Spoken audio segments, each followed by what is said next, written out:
कुरान के अंदर कुछ आयतें ऐसी हैं जो आतंक को बढ़ावा देती हैं। तो अल्लाह के मैसेज दो तरह के नहीं हो सकते।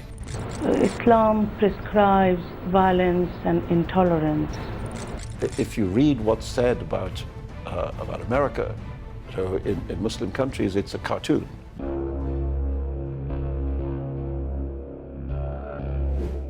कुरान शरीफ की आयतों को लेकर एक नई बहस शुरू हो गई है। यूपी शिया वक्फ बोर्ड के पूर्व चेयरमैन वसीम रिजवी ने कुरान में सुधार की मांग को लेकर सुप्रीम कोर्ट में याचिका दायर की है। रिजवी ने कहा, कुरान शरीफ की 26 आयतें कट्टरता, हिंसा और आतंक को बढ़ावा देने वाली हैं। पहले खलीफा अबू बकर, दूसरे खलीफा उमर और तीसरे खलीफा उस्मान द्वारा कुरान को कलेक्ट करके और उसको जारी किया गया एक किताबी शक्ल में। कुरान के अंदर कुछ आयतें ऐसी हैं जो आतंक को बढ़ावा देती हैं, वायलेंस टीचिंग हम कहें उसको एक तरह से, वो कुरान के अंदर इस तरह की बातें हैं और बहुत अच्छी बातें भी हैं जो इंसानियत के लिए हैं। तो अल्लाह के मैसेज दो तरह के नहीं हो सकते। सुप्रीम कोर्ट में याचिका दायर करने पर वसीम रिजवी को जान से मारने और इस्लाम धर्म से खारिज करने की लगातार धमकियां मिल रही हैं। रिजवी के सवालों पर गंभीर चर्चा करने के बजाय मुस्लिम समुदाय का आक्रोश उन पर बढ़ रहा है। शियाने हैदर करार वेलफेयर एसोसिएशन के राष्ट्रीय अध्यक्ष हसनैन जाफरी डम्पी ने वसीम रिजवी का सिर काट कर लाने वाले को 20,000 रुपए इनाम देने की घोषणा की है। वहीं मौलाना कल्बे जवाद ने वसीम रिजवी को इस्लाम से बाहर करवाने का फरमान सुना दिया है। शिया पर्सनल लॉ बोर्ड के प्रवक्ता मौलाना यासूब अब्बास ने कहा कि कुरान से एक हर्फ भी नहीं हटाया जा सकता है।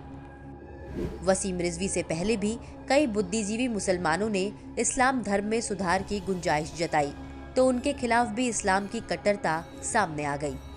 Well, I think both sides have distorted each other's image. You know, and I think if you read what's said about America, in Muslim countries, it's a cartoon, and bears very little relationship to the lived experience of being in the United States. Islam is not a religion of peace. There are numerous verses in the Quran that ask Muslims to kill non-believers and non-Muslims. Islam prescribes violence and intolerance. इस्लाम में कट्टरता का आलम यह है कि मोहम्मद साहब पर दिए कमलेश तिवारी के एक सामान्य बयान को लेकर उनकी नृशंस हत्या कर दी गई। पाकिस्तान में ईश निंदा को गलत सही आरोप लगाकर किस तरह सरेआम बेकसूर लोगों को मौत के घाट उतारा गया है, ये दुनिया से छिपा नहीं है।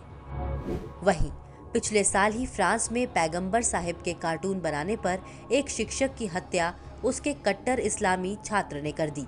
फ्रांस में वर्ष 2015 में पैगंबर मोहम्मद के कार्टूनों को प्रकाशित करने के कारण मैगजीन शार्ली एब्डो के ऑफिस पर हमला हुआ, जिसमें करीब 1 दर्जन लोग मारे गए। यानी इस्लाम में अभिव्यक्ति की आज़ादी पर पहरा क्यों है? इस पर इस्लामिक जगत के धार्मिक संगठन, बुद्धिजीवी, मौलाना चुप क्यों रहते हैं? इसके उलट हिंदू, बौद्ध, जैन इन धर्मों में उनके धर्म ग्रंथों के बारे में खुलकर चर्चाएं, परिचर्चाएं और खुली बहस होती रहती है, यानी हमेशा सुधार की गुंजाइश रहती है। लेकिन इसके उलट इस्लाम धर्म में स्वस्थ बहस की गुंजाइश क्यों नहीं रहती है? वसीम रिजवी ने क्या गलत कहा है? सिर्फ इतना ही कि कुरान शरीफ में 26 आयतें बाद में गलत तरीके से जोड़ी गई हैं, जो आतंक, हिंसा और कट्टरता को बढ़ावा देती हैं। उनको हटाने की जरूरत है ताकि इस्लाम में बढ़ती कट्टरता को कम किया जा सके। प्रश्न उठता है कि इस्लाम इतना कमजोर नहीं है कि एक केस से खत्म हो जाए, फिर डर कैसा? क्या वसीम रिजवी के गंभीर सवालों के जवाब नहीं तलाशे जाने चाहिए? अगर 26 आयतों के बारे में वसीम रिजवी की व्याख्या सही नहीं है, तो फिर इन 26 आयतों का दूसरा अर्थ क्या है? मुस्लिम संगठनों और मौलानाओं को बताना चाहिए। क्या इन 26 आयतों के बहाने मदरसों में सिखाई जा रही इस्लामिक कट्टरता पर खुलकर चर्चा नहीं होनी चाहिए? दुनिया आतंकवाद से जूझ रही है और न केवल भारत बल्कि वैश्विक स्तर पर ऐसी स्वस्थ और समाज उपयोगी बहस हो जिसमें ये पता लगाया जा सके कि वो कौन कौन से तत्व हैं जिनके सहारे समाज में इस्लामिक कट्टरता बढ़ती जा रही है।